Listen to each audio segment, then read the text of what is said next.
அப்படிங்கிறது இந்த கடந்த கால படிப்பனைகள் அப்படிங்கிறத வந்து நம்ம எப்படி எடுத்துக்கலாம்? அடிபட்டு கற்றுக்குறோம். இப்போ நம்ம பிள்ளைகள்கிட்ட சொல்கிறோம் பாருங்க, நான் அடிபட்டு கற்றுக்கிட்ட விஷயத்த நீ என்ன பண்ணு, அடிபடாமல் கற்றுக்கோ. இதுதான் வந்து இந்த நாளுடைய பாடம். பேஸ் என்னன்னா, அவருக்கு இஸ்ரேல் மக்கள் எந்த விஷயத்தில் தவறு பண்ணார்களோ அந்த தவறை நாம் வந்து பண்ணக்கூடாது. அதுதான் வந்து இந்த பாடத்துடைய அடிப்படை நோக்கம். கடந்த காலத்தில் அவர்களுடைய பிரச்சனைகள் என்ன, அவங்க வந்து ஒரு விஷயங்களை கடவுள் அவங்க கூட ஒரு உடன்படிக்கை போடுறாரு, அவங்கள பாதுகாத்து வழி நடத்துக்கிறாரு.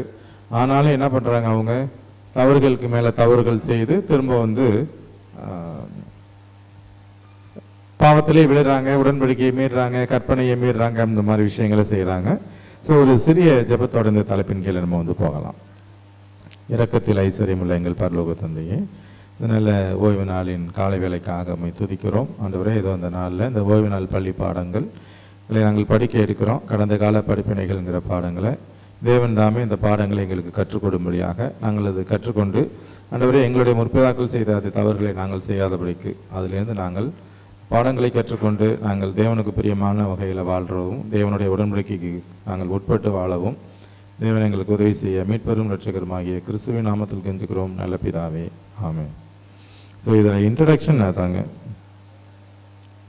இந்த சரி. இப்போ இது இஸ்ரேல் ஜனங்களுக்கான பாடம் தானே, அவங்க வந்து தானே இதை வந்து அவங்க கூட தான் தேவன் உடன்படிக்கை போட்டார், அவங்கள தான் வழி நடத்தினாரு. அவங்க என்ன பண்ணாங்க, இந்த கற்பனையை மீறி நடக்கிறாங்க. இதில் நம்ம எங்கே வர்றோம்?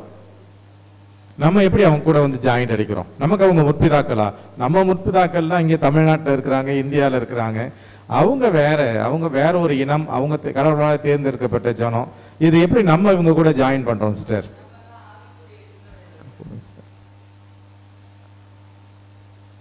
சொல்லுங்க சிஸ்டர். நம்ம எப்போ வந்து ஆண்டவரை ஏற்றுக்கிட்டு ஆண்டவர் நம்மளை தெரிஞ்சுக்கிட்டு சேர்த்துக்கிட்டாரோ அப்பையில இருந்தே நம்மளும் அவரோட பிள்ளைங்க தான். அதனால இதை வந்து ஃபிசிக்கலாக வந்து நம்மளோட ஆரிஜின் இங்கே இருக்காங்க இருக்கான்னு தெரியல விட நம்மளாம் ஆவிக்குரிய இஸ்ரவேலர்கள்னு நம்ம சொல்கிறோம் இல்லையா? அதனால தான் அவங்களுக்கு என்னென்னலாம் படிப்பினைகளோ அது எல்லாமே நமக்கும்.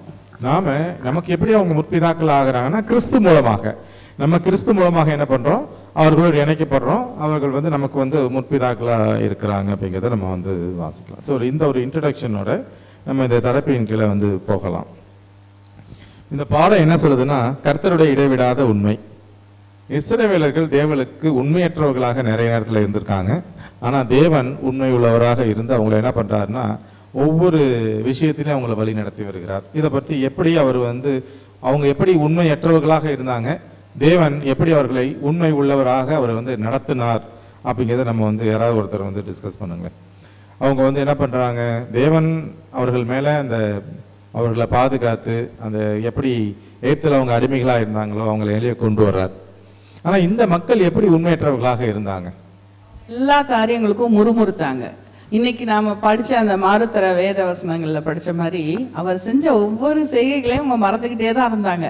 பகல்ல எப்படி வழி நடத்தினார், நைட்ல எப்படி வழி நடத்தினார், எல்லாத்தையும் கொஞ்ச நாள் ஞாபகம் வச்சிடுறாங்க, மறந்து போயிடுறாங்க. மறுபடியும் ஏதோ ஒரு பிரச்சனை வந்தோடனே முறுமுறுத்துடுறாங்க. நீங்க அப்புறமா இந்த கேள்வி கேட்பீங்க, அதனால சொல்லிட்டேன். அதையே தான் இன்னைக்கு நம்மளும் பண்றோம் இல்லையா? நமக்காக ஆண்டவர் வந்து சில காரியங்களை நம்ம கேட்போம், அந்த காரியங்கள் நம்ம மன விருப்பத்தின்படி கொடுத்துருவாரு கூட. ரொம்ப சந்தோஷப்படுவோம், ஆண்டவரே உமக்கு நன்றி நன்றின்லாம் சொல்லிட்டு இருப்போம். அப்புறம் கொஞ்ச நாள் கழிச்சு என்ன ஆகும் அப்படின்னாக்க, ஏதோ ஒரு விஷயம் நமக்கு நடக்கலைன்னா உடனே நம்ம வந்து நம்மள அறியாம, ஏன் ஆண்டவரே நான் என்ன தப்பு பண்ணேன் அப்படின்னு சொல்லி அவரே கேள்வி கேட்க ஆரம்பிச்சிருவோம். அந்த தப்பை வந்து நம்மளும் கூட பண்றோம். அந்த இப்போ ஒரு விஷயத்தை நமக்கு செய்யறாருன்னா அதை என்ன பண்றோம்னா அதை மறந்துடுறோம். இப்போ எதுக்காக நமக்கு இந்த பாடம் எழுதப்பட்டிருக்குன்னா, இப்போ ஒரு ஒரு ஒரு காலகட்டத்தில் வாழ்ந்த மக்கள், இப்போ ஆபிரகாம் காலகட்டத்தில் வாழ்ந்த மக்கள், இல்லை நோவாவுடைய பிள்ளைங்களே எடுத்துட்டா கூட அந்த டைம்ல வந்து அவங்களுக்கு அந்த விஷயங்கள்லாம் தெரியுது, எப்படி தேவன் நம்மளை காப்பாத்தினாரு. பட் வரக்கூடிய தலைமுறைகளுக்கு பார்த்தீங்கன்னா அதை வந்து எடுத்து சொல்றதுக்கு நம்ம நிறைய நேரத்தில் அவங்க மறந்துடுறாங்களா, இல்லை அவங்க சொல்றது ஒரு பெரிய விஷயமா அவங்க எடுத்துக்கிறதான்னு தெரியல. ஏன்னா இந்த படிக்கிறது எல்லாமே வரலாற்று சங்கீதங்கள். அந்த காலத்தில் என்ன நடந்தது அப்படிங்கிறத நம்ம சங்கீதம் 78, 105, 106, 80, 135 அப்படிங்கிற ஒரு 5 சங்கீதத்தை குறித்து தான் அன்னைக்கு நம்ம வந்து படிக்கிறோம். அப்போது தேவன் அவர்களுக்கு செய்த நன்மைகளை அவங்க அடுத்தடுத்த தலைமுறைக்கு கொண்டுட்டு போகணுங்கிறதுக்காக தான் நமக்கு அதெல்லாம் எழுதப்பட்டிருக்கு. அப்போ இஸ்ரேல் ஜனங்களை தேவன் எப்படி அங்கேருந்து நடத்தினார்? எகிப்துல அவர் எப்படி, அந்த மக்கள் எப்படி இருந்தாங்க, எத்தனை வாதைகளை கொடுத்தாரு, எப்படி அந்த தலையீட்டுகளை அடிச்சாரு, இவங்க என்னெல்லாம் பண்ணாங்க அப்படிங்கிறத நம்ம என்ன பண்றோம், நிறைய நேரத்துல அவர்கள் மறந்துடுறாங்க. அவங்க கூட ஒரு உடன்படிக்கை போட்டு தான் அழைச்சிட்டு வர்றாரு. இவங்க பண்ற தொல்லையினால தான் என்ன பண்றாரு, 40 நாள்ல கிராஸ் பண்ண வேண்டிய இடத்த சுத்தி சுத்தி அடிக்கிறார். 40 வருஷம் அடிக்கிறாரு. சோதனை பண்றாரு தான். அவங்களுக்கு சோதனை பண்றாருன்னா, முன்னாடி பாத்தீங்கன்னா செங்கடல் இருக்கு, இந்த பக்கமும் மலை, இந்த பக்கமும் மலை, பின்பக்கம் வர்றது ஒரே ஒரு பாதை தான். அந்த பாதையில தான் நடத்தி கொண்டுட்டு போறாரு. ஆனாலும் அவர் தேவன் செய்த அந்த அற்புதங்களை, அவர் எப்படி அவங்களை அதிசயமா நடத்தினாருங்கிற விஷயத்துல என்ன பண்றாங்கன்னா, அவங்க வந்து மறந்துடுறாங்க. நாங்கள் அங்கேயே இருந்தால் செத்து போயிருப்போம், அங்கே இருந்தாலும் செத்து இருப்போம், அங்கே இருந்தாலும் சாப்பாடு எங்களுக்கு கிடைச்சிருக்கோம். இந்த மாதிரி என்ன பண்றாங்க, அவங்க நிறைய நேரத்தில் உடன்படிக்கையை மீறுகிறார்கள், கலகம் பண்ணுகிறார்கள். இது நம்முடைய வாழ்க்கையில என்ன பண்ணுதுன்னா, இதுல இருந்து நம்ம கற்றுக்கொள்கிற பாடம் என்னன்னா, நாமளும் இதே தான் பண்றோம். அவங்க அன்னைக்கு என்ன பண்றாங்களோ, நம்ம இப்ப என்ன நினைப்போம், நான் ஒருவேளை அந்த காலத்துல அப்படி இருந்திருந்தா நான் அப்படி அவங்கள மாதிரி இருந்திருக்க மாட்டேனே, ஏன்னா இப்படி இருந்திருக்காங்க இந்த மக்கள், அப்படிதான் நிறைய நேரத்தில் நமக்கு அது என்ன வருது, நமக்கே அது தோணும். அந்த மட்டமான மக்களா இருக்கிறானுங்க, கடவுள் எப்படியா மண்ணால கொடுத்துருக்காரு சாப்பிட்றதுக்கு. ஆனா இப்படி யோசிச்சு பாருங்க, 3 நாள் தண்ணி இல்லைன்னா 3 நாள் தண்ணி இல்லாம நடக்கிறாங்க. இப்ப நம்ம முன்முறுப்போமா முன்முறுக்க மாட்டோமா? சொல்லுங்க பாஸ்டர்.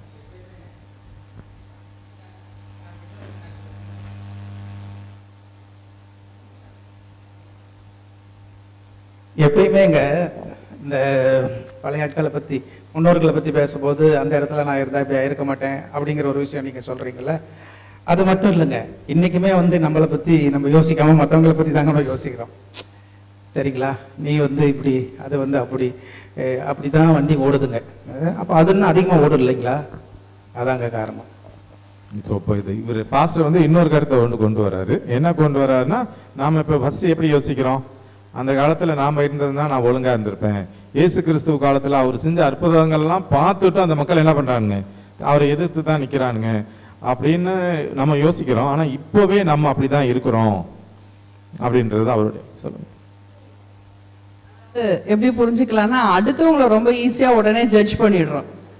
நமக்கு வந்து பெரிய வழக்கறிஞரா நம்ம வாதாடிக்கிட்டு இருக்கோம், நான் பண்ண மாட்டேன் அப்படின்ற மாதிரி. எப்பயுமே அதுதாங்க, பழைய ஆட்களை மட்டும் நம்ம கம்பேர் பண்றது கிடையாது. இன்னைக்கு இருக்கிற இடத்துலயுமே வந்து பக்கத்துல இருக்கிறவங்கள தான் நம்ம கம்பேர் பண்றோமே தவிர, நான் எப்படி இருக்கேன், இது வந்து நமக்கு ரொம்ப ரொம்ப கிறிஸ்தவ வாழ்க்கையில இது அடிப்படை விஷயம். எனக்கும் கடவுளுக்கு இருக்கிற உறவுல நான் எப்படி இருக்கேன்னு மட்டும் நான் புரிஞ்சுக்கிட்டேன்னா, பக்கத்து வீட்டுக்காரனை பத்தி, பக்கத்து சீட்ல இருக்கிறவனை பத்தி ஒரு நாள் நான் நினைக்க மாட்டேன், பேச மாட்டேன். அவன் ஏன் அப்படி பண்ணான்னா, நான் அப்படி இருந்திருக்கேன்னு நினைக்கிறது இல்லை. இதான் மேட்டர்.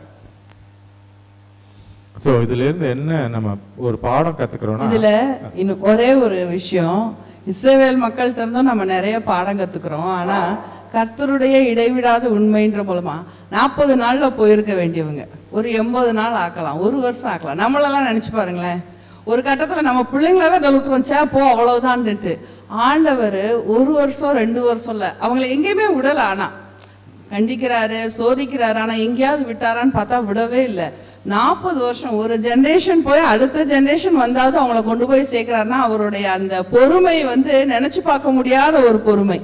அந்த நீடிய பொறுமை வந்து நம்ம கண்டிப்பா வந்து தெரிஞ்சுக்கணும். இன்னைக்கு நம்ம மேலேயும் அப்படிதான் இருக்காரு இல்லையா?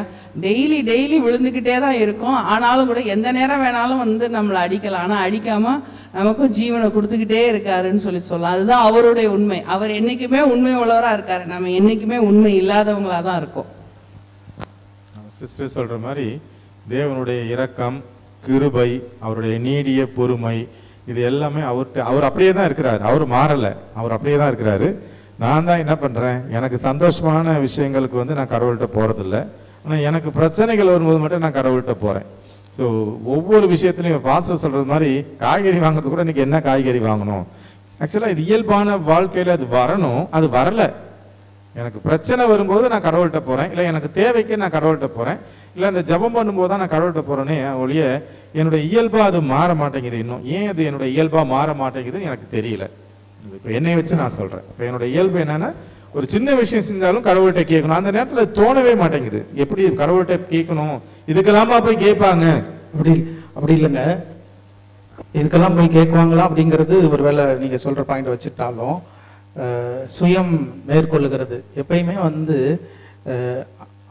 ஆவியின் சிந்தைய மாமிச சிந்தை அடிக்கிறதுக்கு பார்த்துக்கிட்டே தான் இருக்கும், மேற்கொள்வதற்கு பார்த்துக்கிட்டே தான் இருக்கும். மாம்ச சிந்தை மரணம், ஆவியின் சிந்தை ஜீவனும் சமாதானமும். அப்போ ஜீவனுக்கு போகிற வழியில நிக்கிற ஒரு மனுஷனை எப்பயுமே சாத்தான் அவனுடைய அந்த கண்ட்ரோல் பவர் மூலமாக என்ன செய்வான்னா தூக்கி போட்டுட்டே இருப்பான் விஷயத்த. இது வாங்கிக்கிட்டே இருக்கும் மனசு, அதாவது ஐம்புலன் வாங்கிக்கிட்டே இருக்கும். இப்ப இந்த ஐம்புலன் வந்து என்ன பண்ணும் அப்படின்னா வந்து மூளையை வந்து டாமினேட் பண்ண பாக்குது. இப்ப இந்த டாமினேட் பண்ண பாக்குறப்பதான் நமக்கு வந்து போய் கேட்க மாட்டேன்றோம். அப்போ மூளையை கண்ட்ரோல் பண்ற அந்த ஐம்புலன்களை நாம பைபிளால கண்ட்ரோல் பண்ண பழகணும். இதாங்க சிக்கல். அதனாலதான் நம்ம என்ன பண்றோம் அப்படின்னா எதுவுமே கேட்கறது இல்லை ஆண்டவர்கிட்ட. இதான் நடைமுறை சிக்கல். அதை நம்ம புரிஞ்சுக்கணும். ரைட் தானே சார்? உங்க மெடிக்கல் படி பார்க்கறப்போ ஃப்ரண்டல் லோபோ வந்து மற்ற விஷயங்கள் இதெல்லாம் வந்து என்ன செய்யுதுன்னா பின்னாடி அது பேர் என்னங்க,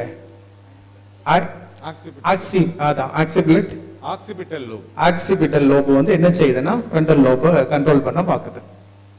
ஸோ நம்ம இந்த முதல் பாடம் ரொம்ப சிம்பிளா நமக்கு எல்லாம் தெரிஞ்ச ஒரு பாடம் தான். என்ன, கர்த்தர் அப்படியே தேவன் அப்படியே தான் இருக்கிறார். அவருடைய சிந்தனைகள் மாறல. எப்படியா இருந்தாலும் நம்மளை கொண்டுட்டு வரும்னு பார்க்குறார். அவருடைய இரக்கம், அவருடைய கிருபை, அவருடைய நீடிய பொறுமை, அவருடைய சாந்தம் அப்படியே தான் இருக்கு. நான் தான் என்ன பண்றேன், மாறிக்கிட்டே தான் இருக்கிறேன். என்னுடைய முற்பிதாக்கள் என்ன பண்றாங்க, அப்படிதான் செய்தாங்க. ஸோ அந்த தவறுகள்லேருந்து நாம் கற்றுக்கொள்கிற பாடம் என்னன்னா, நாம தேவனுக்கு உண்மையா இருக்கணும். நாம அவருடைய பொறுமையையும் அந்த சாந்தத்தையும் நம்ம என்ன பண்ணக்கூடாது, அசட்டை பண்ணக்கூடாது. அவர் பொறுமையா இருக்கிறாரு அப்படிங்கிறதுக்காக நம்ம அதை அசட்டை பண்ணக்கூடாது. ரெண்டாவது விஷயம், இப்போ பாஸ்டர் சொன்ன மாதிரி சுயம் நம்மளை வந்து மேற்கொள்ள விடக்கூடாது. ஸோ எல்லா விஷயத்துலையுமே நம்ம தேவனை தான் கேட்டு செய்யணும். எனக்கு கஷ்டம் வரும்போது மட்டும் நான் தேவன்கிட்ட போகிறது, நான் சந்தோஷமான விஷயங்களை செய்யும் பொழுது நான் வந்து தேவன்கிட்ட கேட்கறது இல்லை அப்படிங்கிறது வந்து ஒவ்வொருத்தருடைய வாழ்க்கையிலும் இருக்கக்கூடாது. ஸோ சுயம் மேலே போகக்கூடாம நம்ம பார்த்துக்கணும். அதுக்கு தேவன் உதவி செய்கிறார். ஆனால் நம்மளுடைய கையிலையும் அந்த விஷயங்கள் நம்மளுடைய கையிலையும் இருக்குங்கிறது நம்ம முதல் பாடமாக பார்க்குறோம். அடுத்தது இதில் ஏதாவது நீங்கள் கருத்து சொல்ல விரும்புங்களா பாஸ்டர்? முதல் பாடத்தில் போயிடலாங்களா? அடுத்தது இரண்டாவது பாடம், வரலாற்றை நினைவு கூறுதல், தேவனை துதித்தல். இப்போ தேவன் என்ன பண்றாருன்னா, வரலாறு அப்படின்னு சொல்லும்போது பார்த்தீங்கன்னா முற்பிதாக்கள் தான். ஆபிரகாம், ஈசாக்கு, யாக்கோபு, இவங்களுக்கெல்லாம் ஒரு வாக்குத்தத்தம் கொடுக்குறாரு. நான் இந்த தேசத்தை உனக்கு கொடுப்பேன் அப்படின்னு வந்து சொல்றாரு. நீங்க என்ன பண்ணுவீங்க, அதுவும் ஒரு விஷயத்தையும் அவர்கிட்ட வந்து தீர்க்க தரிசனமும் சொல்றாரு. இந்த ஊர்ல இருந்து என்ன பண்ணுவீங்க, 400 வருஷம் போய் எகிப்துல குடியிருப்பீங்க. அது ஆக்சுவலா அந்த 30 வருஷம் அந்த அடிமைத்தனம் இல்லாத பீரியடுங்களா பாஸ்டர்? மொத்தம் 430 வருஷம். அந்த 430 வருஷத்தை ஒரு சில இடத்துல பார்த்தீங்கன்னா 400 வருது, ஒரு சில இடத்துல 430 வருது. அந்த அடிமைத்தனத்துல 400, அதுல போய் சுதந்திரமா இருக்கிறது 30, அப்படி கணக்கில் எடுத்துக்கிறதா? மைக்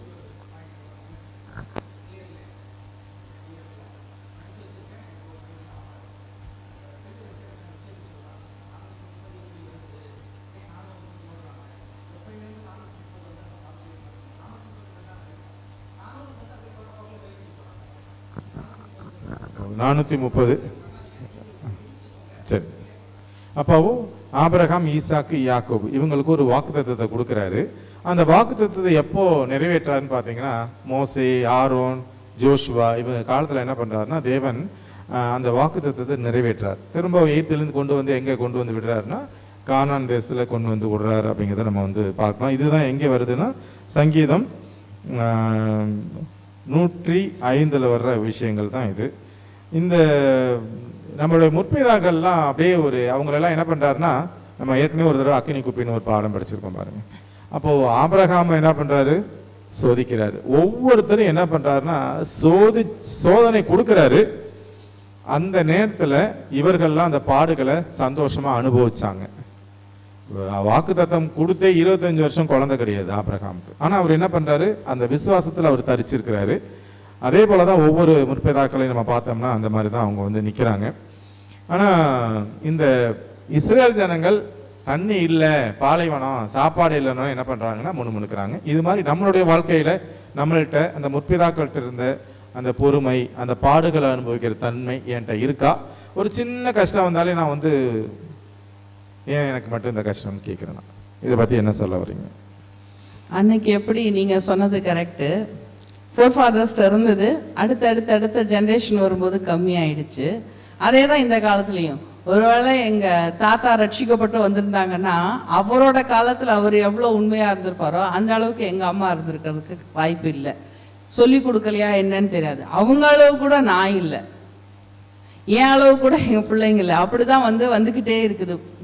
அதாவது நம்ம எப்படியெல்லாம் ஆண்டவரோட அன்பை ருசி பார்த்துருக்கோமோ அதை நம்ம பிள்ளைகளுக்கு கடத்துறது இல்லை. இன்னொரு விஷயம் இது, இப்ப நான் என்னைய வச்சு பேசுறேங்க. இப்ப நான் இந்த சபைக்குள்ள வந்த பாத்தீங்களா உள்ள, அப்ப என்கிட்ட இருந்த அந்த பயம், அப்ப என்கிட்ட தேவன் மேல இருந்த அன்பு இப்ப குறைஞ்சிருச்சு. ஆதிகள் கொண்டிருந்த அன்பை விட்டு விட்டாய் நமக்கு அவங்களுக்கு சொல்ற மாதிரி இப்ப நம்ம கிட்டே அது இப்ப என்னைய வச்சு பேசும்போது என்கிட்ட இது என்ன பண்ணுதுன்னா, அப்ப இருந்த பயம் இப்போ குறைய ஆரம்பிச்சிருச்சு. அப்போனா ஒரு 6:30 எல்லாம் முடிச்சிடணும், இத்தனை மணிக்கு எழுந்திருக்கணும், இத்தனை மணிக்கு இன்னைக்கு போய் ஆகணும் அப்படிங்கிறதெல்லாம் தாண்டி கொஞ்சம் அப்படி பரவாயில்ல படுத்துக்கலாம், கொஞ்சம் நேரம் கழிச்சு கிளம்பலாம் அப்படிங்கிறது கொஞ்சம் கொஞ்சமா அந்த பாஸ்டர் அப்பெல்லாம் கேட்பேன், பாஸ்டர் எத்தனை மணிக்கு ஜெபம் பண்ணணும், எத்தனை மணிக்கு இதை முடிக்கணும், இப்படிலாம் ஒவ்வொரு விஷயத்தையும் கேட்போம். ஆனா இப்ப பாத்தீங்கன்னா ஓய்வு நாள் ஜெபமே 6:30 உட்கார்றதில்ல, 7 மணி ஆயிடுது. நேரத்தெல்லாம் 7 மணிக்கு தான் உட்காந்து ஜெபம் பண்றோம், போற போக்கில் அவசரமா, நீ வர்ற நேரத்துல அவசரமா. ஸோ இது எல்லாமே ஆரம்பத்துல அப்படி இல்லை. ஆரம்பத்துல ஓய்வு நாள்னா ஓய்வு நாளுக்கு உட்காந்து முட்டி போட்டு ஜெபம் பண்ணுவோம், ஆரம்பத்திலையும் சரி முடிவிலையும் சரி. இப்போ அது கொஞ்சம் கொஞ்சமா என்ன பண்ணுதுன்னா குறையுது. சொல்லுங்க பாஸ்டர். பாடத்துக்கான விஷயமா இல்லாட்டாலும் அனுபவம் அப்படி இருக்கிறதுனால என்ன காரணம் ஏன் அது குறைஞ்சிருக்கு? அது ஒருவேளை உங்களுக்காக மட்டும் இல்லை, பொதுவாக நம்ம பிள்ளைங்க எல்லாத்துக்குமாகும் நம்ம அதை பேசுகிறோம். அது நம்மளுடைய பெரம்பலூர் சபைக்காக மாத்திரமல்ல, இதை கேட்குற எல்லா மனுஷங்களும் புரிஞ்சுக்க வேண்டிய அவசியம் இருக்குது. என்ன அப்படின்னா, ஆரம்பத்தில் வந்த நம்ம ஏன் அப்படி குறைஞ்சு போயிது, அனலா இல்லாமல் ஏன் குளிரா மாறிடுச்சு, என்ன காரணம்? அனலா இருக்கோம்னா பாஸ்டர் நம்ம சோதனைக்குள்ளேயே இருந்தால் தான் அனலா இருக்க முடியுது. கொஞ்சம் நல்லா ஆண்டவர் நம்மளோட விருப்பத்தின்படி எல்லாத்தையும் செஞ்சுக்கிட்டே இருந்தாருன்னா நம்ம குளிர ஆரம்பிச்சிடறோம் பாஸ்டர். ஆனா சூடா தானே இருக்கணும். கடவுளுடைய வாழ்க்கையில நம்ம அனலா தானே இருக்க வேண்டிய அவசியம் இருக்கு. இப்போ என்ன நம்ம புரிஞ்சுக்கணும் அப்படின்னா, அவர் சொன்ன மாதிரி இது எப்படி என்ன ஃபேக்டர்ஸ், அதாவது என்ன காரணிகள் நம்மளை இந்த மாதிரி ஒரு குளிர்விக்கிற நிலைமைக்கு கொண்டுட்டு போகுது அப்படிங்கிறத நீங்க பர்சனலா யோசிச்சு பாருங்க. நீங்க பர்சனலா ஒரு லிஸ்ட் போடுங்க. என்ன காரணத்தினால நான் இதை நான் இப்படி செஞ்சுக்கிறேன். சரஸ்வதியம்மா கவனிங்க, நம்ம படிக்கிற விஷயம் என்ன அப்படின்னா, கேள்வி, ஏன் நம்ம ஆரம்பத்துல இருந்தது மாதிரி இப்ப இல்லை, நம்மளுடைய வாழ்க்கை மாறி இருக்கு அப்படிங்கிறத குறித்து கலந்து ஆலோசிக்கிறோம். பதில நீங்க புரிஞ்சுக்கோங்க, பதில நீங்க சொல்லுங்க. ஏன் என்ன காரணம் அப்படின்னு நம்ம கண்டுபிடிக்கணும். அப்படி கண்டுபிடிக்கிறப்போ உங்களுக்கு ஒரு சில காரணங்கள் தோணும் இல்லையா? இதெல்லாம் எழுதி வச்சு பாருங்க.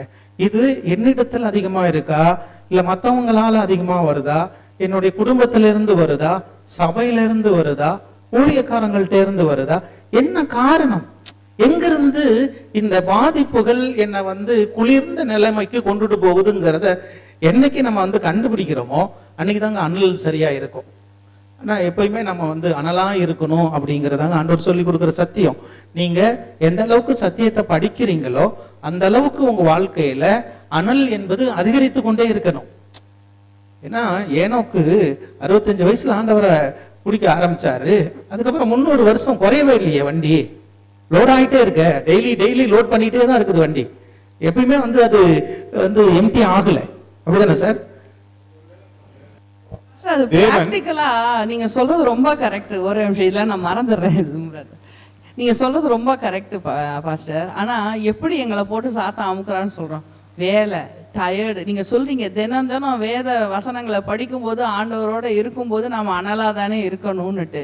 காலையில நமக்குன்னு ஒரு 1/2 மணி நேரம் முழுக்க தனி தியானத்துல அமர்ந்தா செய்ய முடியுது பாஸ்டர்.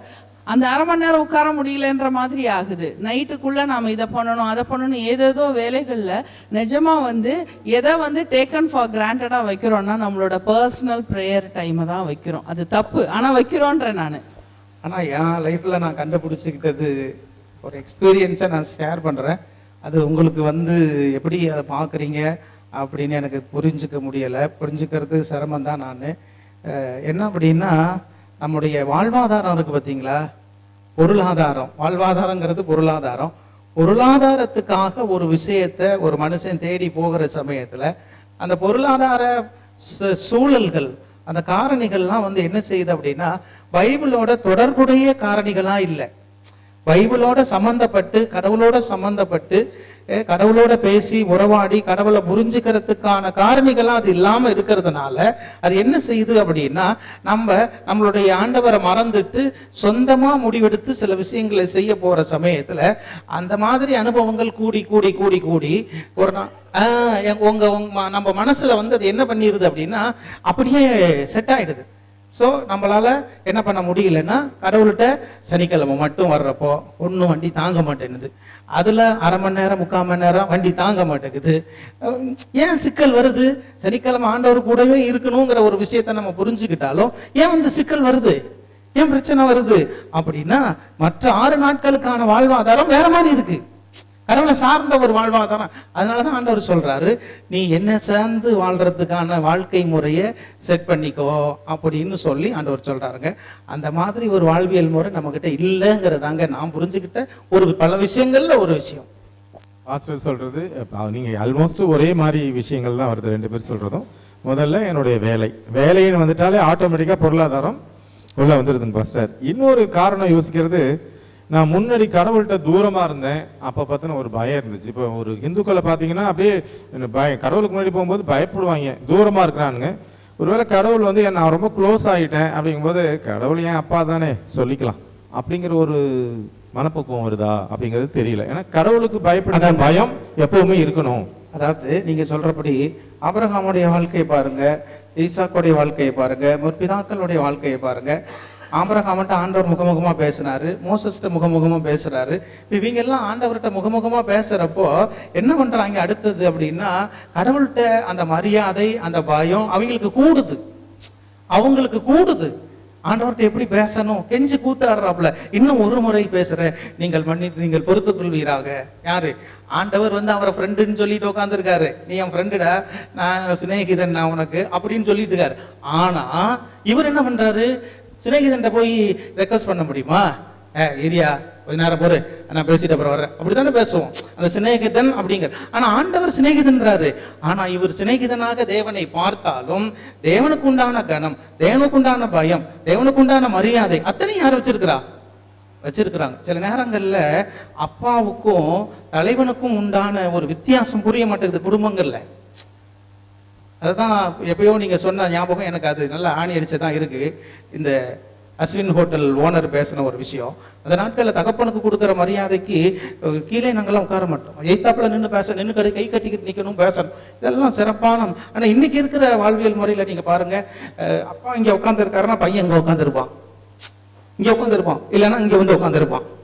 ஏன்? இது நம்ம சமத்துவம் சமாதானம் வந்து அன்பு அப்படின்னு நினைக்கிறோம், ஆனா அங்க விஷயம் குறைஞ்சிருச்சு. அதனாலதான் நமக்கான மரியாதை நம்ம பிள்ளைங்கள்ட்ட இருந்து கிடைக்க மாட்டேங்குது. இப்ப நான் இதை எங்க கனெக்ட் பண்றேன் அப்படின்னா பைபிள்ல போய் கனெக்ட் பண்றேன். நம்ம பிள்ளைங்க நம்ம எப்படி இருக்க வச்சிருக்கிறோமோ அந்த மாதிரியே நம்ம கடவுளையும் பார்த்துடுறோம். அதனாலதான் நமக்கு கடவுள்கிட்ட இருக்கிற பயம், மரியாதை, அந்த அன்பு, கனம் இதெல்லாம் குறையுது. அதான் நம்ம புரிஞ்சுக்கணும். சரிங்க. அப்ப இந்த பாடத்துல பாத்தீங்கன்னா நம்முடைய முற்பிதாக்கள் பாடுகளை பொறுமையோடு சகித்தார்கள், தேவனை நம்பினாங்க, அதுக்கான பலனை என்ன பண்றாங்கன்னா அவங்க அனுபவிக்கிறாங்க இல்லையோ அவங்களுடைய தலைமுறை என்ன பண்ணுதுன்னா அனுபவித்தது, நன்மைகளை பெற்றார்கள் நம்ம வாசிக்கிறோம். அதே போல நமக்கும் சோதனைகள் வந்தாலும் நம்ம என்ன பண்ணணும்? பொறுமையோடு அதை சகிக்கணும், தேவன்கிட்ட கேள்வி கேட்கக்கூடாது. ஏதோ ஒரு காரணத்துக்காக தான் தேவன் எனக்கு வாழ்க்கையில பரிசோதனை அனுமதிக்கிறார் அப்படிங்கிறத நம்மளும் பொறுமையாக சகிக்கும் பொழுது நம்மளும் அவர்களை போல என்ன பண்ணலாம்? நன்மைகளை பெற்றுக்கொள்ளலாம் அப்படிங்கிறத நம்ம வந்து இதுல இருந்து புரிஞ்சுக்கிறோம்.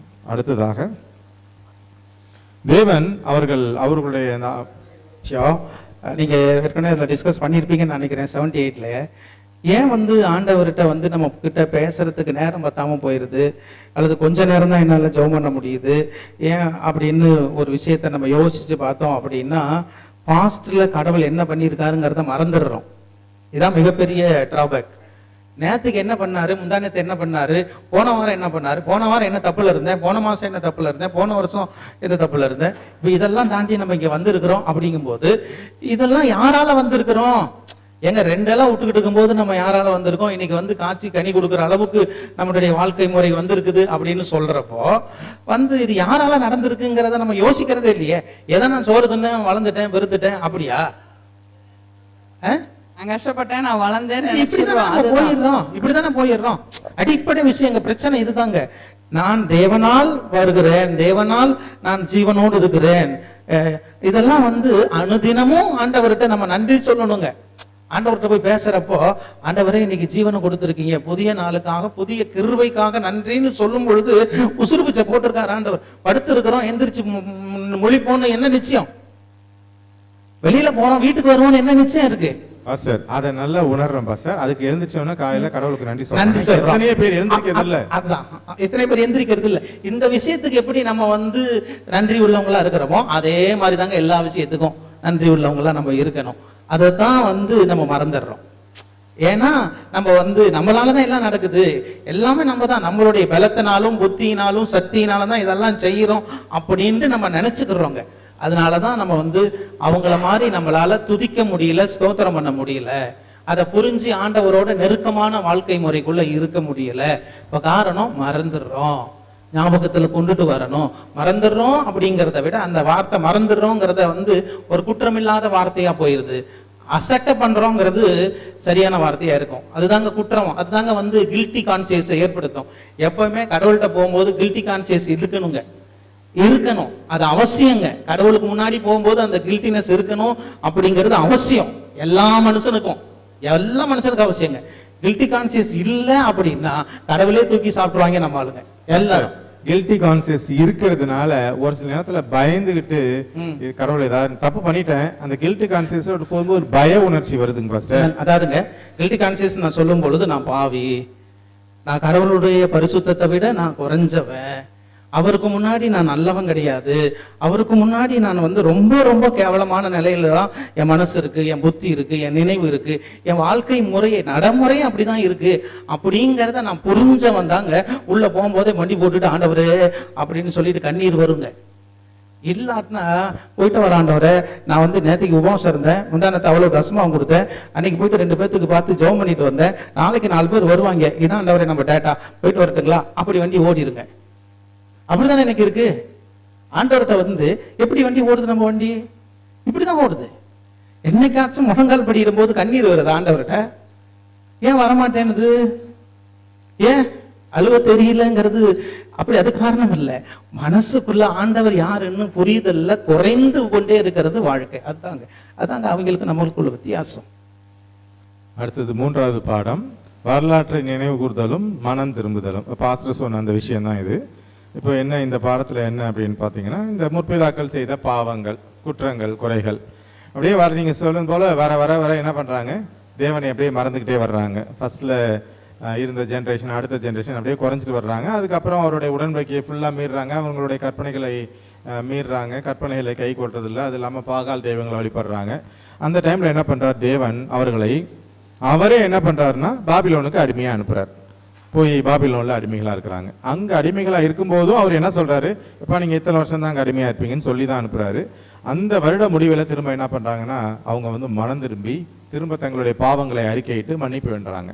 அப்படி மன்னிப்பு வேண்டும் பொழுது தேவன் என்ன பண்றாருன்னா, மீண்டுமாக அவங்களை மன்னித்து அவங்க மேல இறக்கம் காமிச்சு திரும்ப அவங்களை நாட்டுக்கு கொண்டுட்டு வர்றாரு. இதுதான் வந்து நீங்க இதில் ஏதாவது சொல்ல வரீங்க? அதாவது இந்த பாடத்தில் பாருங்க, நம்ம வாழ்க்கையில எது நடந்தாலும் நம்மளால தான் இது நடக்குது அப்படிங்கிற ஒரு நிலையை தாண்டி கடவுளுடைய ஈடுபாடு இதுல இருக்கு, கடவுளுடைய அனுமதி இதுல இருக்குதுங்கிறத நம்ம புரிஞ்சுக்கணுங்க. கடவுள் ஒரு விஷயத்தை நம்ம கிட்ட அனுமதிக்கிறாருங்கிறத தெளிவா நம்ம புரிஞ்சுக்கிடணும். ஃபார் எக்ஸாம்பிள் என்ன அப்படின்னா, இப்போ நம்ம ரோட்ல போயிட்டே இருக்கிறோம், ரோட்ல போயிட்டே இருக்கும்போது நேரா ஒரு வண்டி, நான் வண்டியில போயிட்டே இருக்கேன், நேரா வந்து ஒரு வண்டி என்னை இடிக்குது, நாங்க எல்லாரும் குடும்பத்தோட கீழே விழுவுறோம். ஒன்று என்னுடைய கவனக்குறைவு. இப்ப கடவுள் என்னோடு கூட இருக்கிறாரு தானே, அப்புறம் ஏன் நான் இடிபட்டு கீழே விழுந்தேன்? அப்ப என்னது? கடவுள் நான் காரணம். ஆனா சில நேரங்கள்ல தேவதூதர்கள் என்னை அற்புதமாக என் கவனத்தை திசை திருப்பி அங்க வர்றான், டக்குன்னு அந்த செகண்ட்ல நம்ம மூவ்மெண்ட்ல நம்ம என்ன பண்ணிடுறோம், தப்பிச்சு ஓடிடுறோமே. இது சின்ன ஆக்சிடென்ட், ஒரு கை கால் சிறப்போட போகுது. ஆனாலும் ஆண்டவர் ஏன் இதை அனுமதிக்கிறாரு? கற்றுக்கொள்வதற்காக. வந்து நம்ம வந்து புரிதல் குறைவாக இருக்கிறது. பாரு, நீ எப்படி இருக்கிறேன்னு யோசிச்சு பாரு, உன் வண்டி எப்படி ஓட்டிக்கிட்டு இருக்கேங்கிறத யோசிச்சு பாரு. என்ன உன் மண்டை வேற மாதிரி வேலை செஞ்சுட்டு இருக்கு? நான் இருக்கிறது நீ மறந்துட்டு தானே, ஏவா நான் உனக்கு ஒரு பாடம் சொல்லி தரேன் அப்படின்ட்டு கொஞ்சம் கீழே தள்ளி விடுறாரு. இப்போ கரப்பட்டு இப்போ நான் என்ன செய்யணும், ஆண்டவரே நான் என்ன பண்ணிட்டேன், இப்படி ஆயிடுச்சே, உங்களுக்கு தெரியாம இது நடக்காதே, ₹1 காசு காணா போனாலும், ஒரு பேனா கீழே விழுந்தாலும், இந்த கண்ணாடி கீழே விழுந்தாலும், உண்மையா சொல்றேன் 2 வாரத்துக்கு முன்னாடி 10 நாளைக்கு முன்னாடி இந்த கண்ணாடி கீழே விழுந்துருச்சுங்க.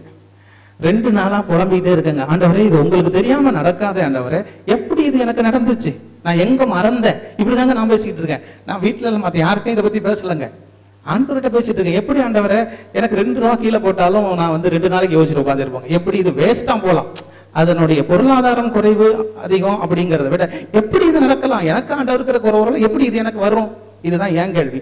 இது கேட்டுட்டே இருக்குங்க, எப்படி ஆண்டவரே இது காணா போச்சு, எப்படி கீழே விழுந்துச்சு. இப்ப 2 நாளா யோசிச்சுட்டு இருக்கிறேங்க. 3வது நாள் ஆண்டவர் பதில் சொல்றாரு, இங்கேடா வச்சிருக்கேன் நீ போய் பாரு அப்படிங்கிற மாதிரி. அப்ப நான் என்ன சொல்ல வர்றேன் இந்த விஷயத்துல இருந்து அப்படின்னா, எனக்கும் கடவுளுக்கும் இருக்கிற தொடர்புல சின்ன சின்ன விஷயங்களாக இருந்தாலும் ஆண்டவர் என்னோட இருக்கிறாருங்கிறத நான் புரிஞ்சுக்கிடணுங்கிறதுக்கு நான் சில விஷயங்களை ஆண்டவர்கிட்ட பேசி பழகணும். 1, ஆண்டவருக்கு தெரியாம எதுவும் நடக்காதுங்கிறத நான் புரிஞ்சு எல்லாத்தையும் ஆண்டவர்கிட்ட ஒப்பிக்கணுங்கிறது 2வது. இது எல்லாம் நம்ம வாழ்க்கையில புரிஞ்சுக்கிட்டா தான் இவங்க என்ன பண்ணியிருக்காங்க முன்னால ஆட்கள்லாம் அப்படிங்கிறது நமக்கு விளங்குங்க. இந்த விளக்கம் தெரியல, இந்த விளக்கத்துக்குள்ள நம்ம போகல, கடவுளுடைய புரிதலுக்குள்ள நம்ம போகல அப்படின்னா வந்து வண்டி வேற மாதிரி தாங்க, சிக்கல் தாங்க, சிக்கல் தான். எத்தனை வருஷம் பயில் படிச்சாலும் வண்டி அங்கேயே தான் உட்கார்ந்து இருக்கும், விட்டு நகராது. எத்தனை வருஷம் பயில் படிச்சாலும் விட்டு நகர்ந்து போகாது, அப்படியே தான் இருக்கும் வண்டி. ஆரம்பத்துல எப்படி பார்த்தோமோ அப்படியே தான் இன்னைக்கு வரைக்கும் இருக்கும், மாற்றமே இருக்காது. என்னன்னா பயில் படிக்கிறான், போறான் வர்றான் சர்ச்சுக்கு, அப்படிதாங்க. ஏன்னா வண்டி வேலை செய்யல, இன்ஜின் இருக்கும், பெட்ரோல் இருக்கும், ஆனா ஸ்டார்ட் ஆகாத வண்டி, பிரச்சனை தான். இதே மாதிரி தாங்க நம்ம வண்டி இருக்கிறதுக்கு வாய்ப்பு இருக்கு. சரி, இதுல ஏதாவது வேற ஏதாவது வரலாற்றை நினைவு கூறுதலும் மனம் திரும்புதலுங்கிற செவ்வாய்க்கிழமை பாடத்துல வேற ஏதாவது சொல்ல விரும்புறீங்களா பாஸ்டர்? வேற ஏதாவது சிஸ்டர்? சுமதி சிஸ்டர், இதுல ஒன்றும் இல்லை. ஸோ எப்பொழுதும் தேவன் வந்து உண்மையோடு இருக்கிறார். நம்மளுடைய தவறுகளை பாஸ்டர் சொன்ன மாதிரி வண்டிகளை கீழே விழ வைக்கிறது ஏன் கவனக்குறைவுங்கிறது மாதிரி இங்கே மக்கள் தவறுகள் செய்யும் பொழுது அவங்களை கொண்டு போய் எங்கே வைக்கிறார், அங்கே அடிமையாக வைக்கிறார். மீண்டுமாக அவங்க மனம் திரும்பி மன்னிப்பு கேட்கும்போது திரும்ப அவங்கள வந்து என்ன பண்ணுறாருன்னா கொண்டுகிட்டு வர்றாருங்கிறத நம்ம இதில் இருந்து கற்றுக்கொள்கிறோம். அப்போ ஒரு தண்டனை தேவன் கொடுக்குறாருன்னா நம்மளை எதற்காக? திருத்துவதற்காக. வேற ஏதாவது சொல்ல வரீங்களா பாஸ்டர்? இப்படிதாங்க ஓட்டணும். கடவுளுக்கு நமக்கு இருக்கிற உறவை மெயின்டைன் பண்ணிக்கிட்டே இருக்கணுங்க. நம்ம எப்பயும் கடவுளோட பேசிக்கிட்டு இருக்கிறதுக்கு பழகணுங்க. அப்பதான் பழசு ஞாபகத்துக்கு வரும். சில நேரத்துல நம்ம பழச மறந்துடுறோங்க. வரலாற்றை நினைவு கூறுதல் என்பது என்னது? பழச நினைச்சு பாருன்றாரு, அப்படித்தானே? அதானே வரலாறு. அப்ப பழச நம்ம என்ன பண்ணிடுறோம்? மறந்துடுறோம். பழச மறக்கவே கூடாதுங்க. ஏணிப்படியில ஏறி வந்துகிட்டு இருந்தோம்ல, அந்த ஏணிப்படி என்னங்கிறத மறந்துடக்கூடாதுங்க. ஏணிப்படியை மறந்துட்டோம் அப்படின்னா வண்டி ஏணி சாஞ்சிரும்னு அர்த்தம். ஏணிப்படியை மறந்துட்டோம் அப்படின்னா என்ன ஆயிடும்? வண்டி கீழே விழுந்துருங்க, அவ்வளவுதாங்க. அப்ப ஏணிப்படியே ஆண்டவர் ஞாபகப்படுத்திட்டே இருப்பார். கீழே பாரு, அங்க பாரு, அங்க பாரு, அங்கெல்லாம் இப்படி இருந்தில்ல, இப்பெல்லாம் நான் வந்தேன்ல, இப்பெல்லாம் பார்த்தேன்ல, இப்பெல்லாம் பேசினேன்ல, இப்பதானே மாறி இருக்க. இப்ப என்ன நீ வந்துட்டு இப்படி நின்றுட்டு நீ அங்க இருக்கிறவனெல்லாம் பார்த்து டராப்படாங்கிற இப்பெல்லாம் பேசாத, நீ எப்படி இருந்தேன்னு பாரு அப்படிங்கிறதையும் ஆண்டவர் என்ன பண்ணுவாரு? ஞாபகப்படுத்துவார். அதை நம்ம என்ன செய்திடக்கூடாதுன்னா மறந்துடக்கூடாதுங்க. அடுத்ததாக நாம் சங்கீதம் 80வது அதிகாரத்துல திராட்சை கொடி பற்றிய ஓமை. திராட்சை கொடி பற்றிய ஓமைனா என்னங்க? திராட்சை கொடி இதுல யாரு? தோட்டக்காரர் யாரு? நாம தான் திராட்சை கொடி. எகிப்திலேருந்து என்ன பண்றாருன்னா ஒரு திராட்சை கொடியை கொண்டு வந்து கானான்ல நடுறாரு. ஆனால் நடும்போது நல்ல உயர்குல திராட்சை கொடியாக தான் இருந்தது. ஆனால் அது என்ன பண்ணலை? நல்ல கனியை கொடுக்கல. கொடுக்காதனால என்ன பண்றாரு? திராட்சை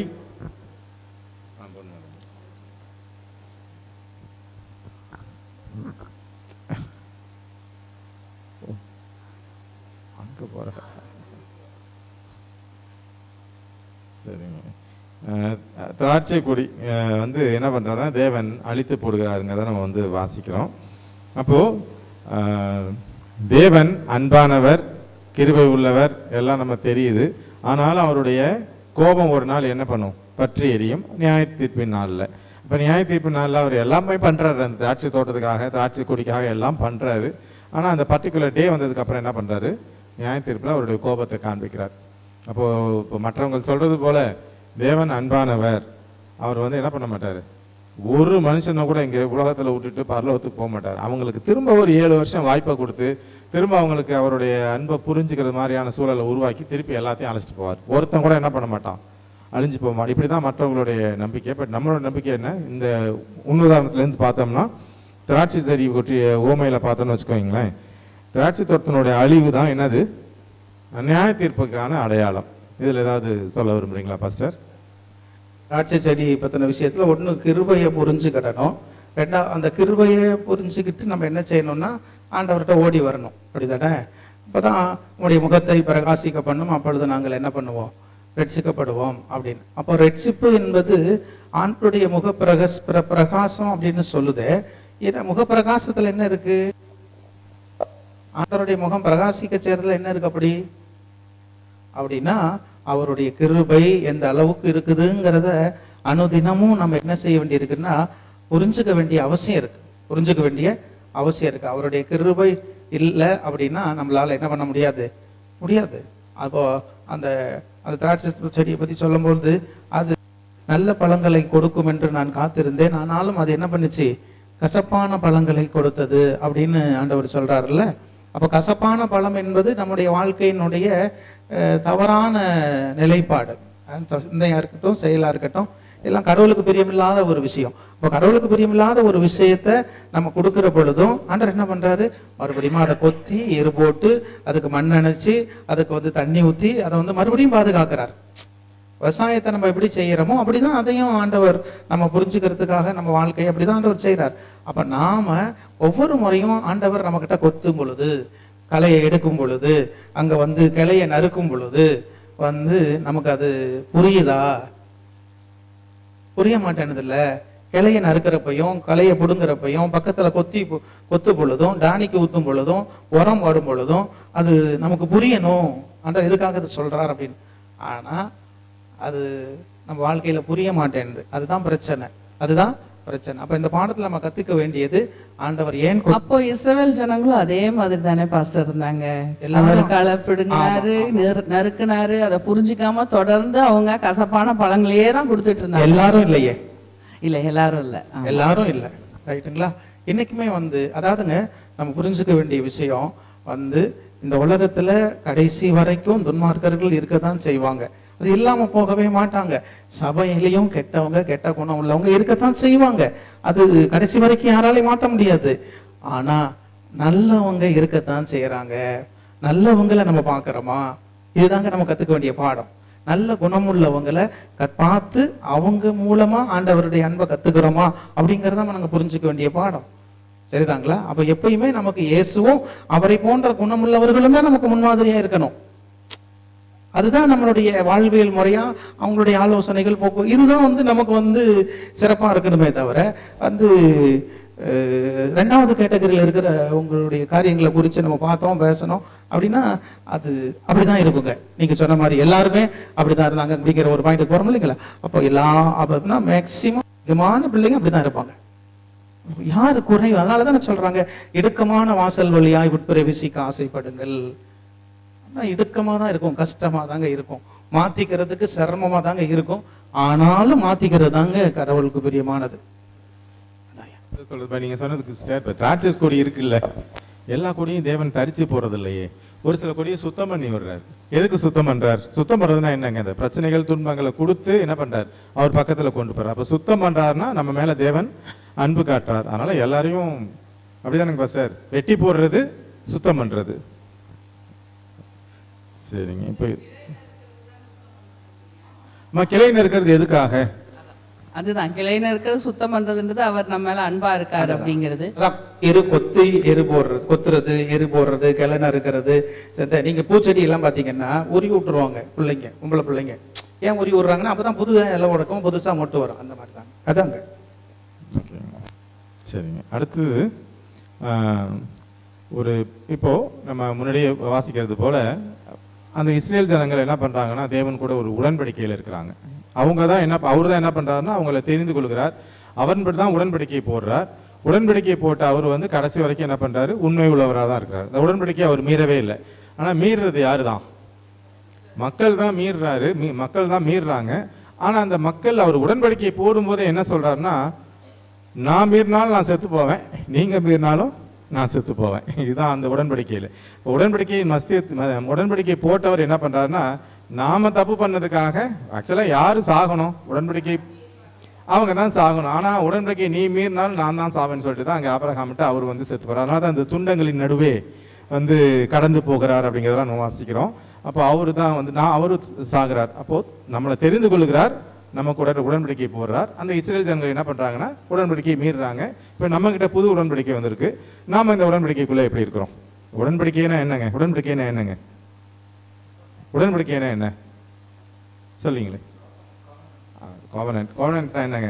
தேவனுடைய கற்பனையை கடைபிடிக்கணும். அதாங்க அவருடைய சட்டத்திட்டத்துக்கு உட்பட்டு வாழ்றதுதான் உடன்படிக்கை. பட் எல்லா நம்ம சர்ச்சையும் பார்த்தீங்கன்னா அந்த உடன்படிக்கையின் ரத்தம் அப்படிங்கிறாங்க. அந்த உடன்படிக்கைனா என்னன்னே தெரியல. நான் தேவனை வந்து சொந்த ரட்சகராக ஏத்துக்கிறது உடன்படிக்கையா அப்படின்னா இல்லை. எனக்கு அவருக்கு ஒரு ஒப்பந்தம் இருக்கு. அந்த ஒப்பந்தம் என்னன்னா அவருடைய சட்டத்திட்டங்கள்படி நான் வாழணும், அப்பதான் நீ என் சொந்த ஜனம். அப்படிதானே தேவன் நம்ம 1 பேதுரு 2:9 வாசிக்கிறோம். நீங்க இந்த சொந்த ஜனம்னா என்ன பண்ணணும்? நம்ம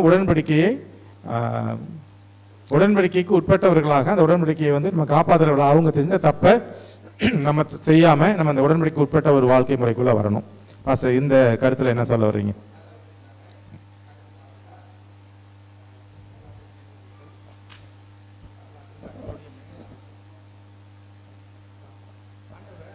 அவருடைய அந்த கடந்த காலத்தில் அப்படிங்கிறது தான் அதுல பார்க்க வேண்டிய முக்கியமான விஷயம்.